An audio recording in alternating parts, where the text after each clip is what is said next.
ಸಾಮಾಜಿಕ ನ್ಯಾಯದ ಹರಿಕಾರ ಡಿ ದೇವರಾಜ್ ಅರಸರ ತತ್ವ ಸಿದ್ಧಾಂತಗಳನ್ನು ನಾವು ಜಾರಿ ಮಾಡಿದ್ದನ್ನು ಇವತ್ತು ನಾವು ಫಲಾನುಭವಿಗಳಾಗಿದ್ದೀವಿ.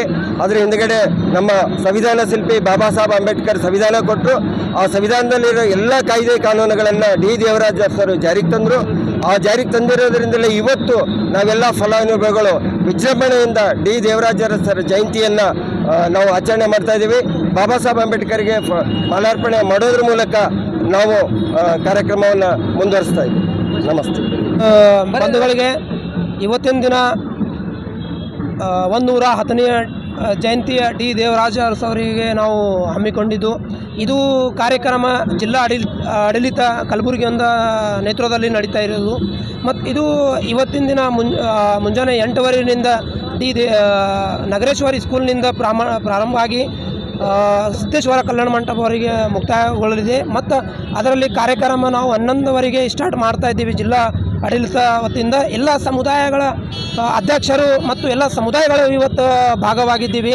ಆ ಸಮುದಾಯಗಳಲ್ಲಿ ಸಿಗ್ಲಿಕರ್ ಸಮುದಾಯ, ದರ್ವೇಶ್ ಸಮುದಾಯ, ಹೆಳವ ಸಮುದಾಯ, ಕಟಬು ಸಮುದಾಯ ಮತ್ತು ಗಿಸಾಡಿ ಸಮುದಾಯ, ಈ ರೀತಿ ಎಲ್ಲ ಇನ್ನಿತರ ಭಾಳಷ್ಟು ಸಮುದಾಯಗಳನ್ನು ಈ ಕಾರ್ಯಕ್ರಮದಲ್ಲಿ ಭಾಗವಾಗಿವೆ. ಮತ್ತು ಅನೇಕ ಸ್ಕೂಲ್ ಕಾಲೇಜುಗಳಿಂದ ಮತ್ತು ಜಿಲ್ಲಾಡಳಿತದ ಅಧಿಕಾರಿಗಳಲ್ಲೂ ಈ ಕಾರ್ಯಕ್ರಮದಲ್ಲಿ ಭಾಗವಾಗಿದ್ದಾರೆ. ಅದಕ್ಕಾಗಿ ಮತ್ತೊಂದು ಟೈಮ್ ನಾನು ಡಿ ದೇವರಾಜ ಅರಸರ 110ನೇ ಜಯಂತಿಯ ಶುಭವನ್ನು ಕೋರುತ್ತೇನೆ. ಎಲ್ಲರಿಗೆ ಜೈ ಹಿಂದ್, ಜೈ ಭಾರತ್. ಬಾಬಾ ಸಾಹೇಬ್ ಅಂಬೇಡ್ಕರ್ಗೆ ಜಯ ಆಗಲಿ. ಒಂದು ಒಳ್ಳೆಯ ಸಂವಿಧಾನವನ್ನು ನಮ್ಮ ದೇಶಕ್ಕೆ ಕೊಟ್ಟಿದ್ದು ಅವರಿಗೆ ನಾನು ಆಭಾರ ಇರ್ತೀವಿ.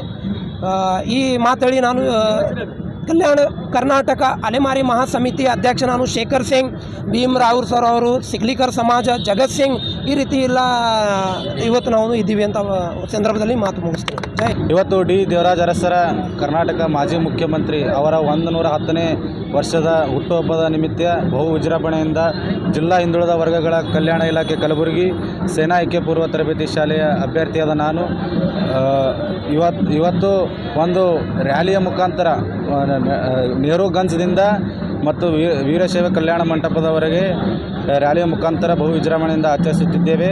ನಾವು ಬಾಬಾ ಸಾಹೇಬ್ ಅಂಬೇಡ್ಕರ್ ಅವರ ಸಂವಿಧಾನದ ಅಡಿಯಲ್ಲಿ ಮತ್ತು ಡಿ ದೇವರಾಜ ಅರಸರು ಅವರು ಜಾರಿಗೊಳಿಸಿದ ಅನೇಕ ಯೋಜನೆಗಳನ್ನು ಜಾರಿಗೆ ತಂದು ಅವರು ನಮಗೆ ಹಿಂದುಳಿದ ವರ್ಗದವರ ದೇವರು ಅಂದರೂ ತಪ್ಪಾಗಲಿಕ್ಕಿಲ್ಲ. ಮತ್ತು ಅವರು ಗಂಗಾ ಕಲ್ಯಾಣ ಯೋಜನೆ ಮತ್ತು ಹಿಂದುಳಿದ ವರ್ಗಗಳ ಅಭಿವೃದ್ಧಿ ನಿಗಮ ಮತ್ತು ಅರಿವು ಶಿಕ್ಷಣ ಯೋಜನೆಗಳು ಮತ್ತು ಉಳುವವನೇ ಹೊಲದ ಒಡೆಯ ಎಂಬ ಯೋಜನೆಗಳನ್ನು ಜಾರಿಗೆ ತಂದು ಇವತ್ತು ಕರ್ನಾಟಕ ಜನತೆಗೆ ಒಂದು ಅಪಾರ ಕೊಡುಗೆ ನೀಡಿದ್ದಾರೆ ಅಂತ ಹೇಳುತ್ತಾ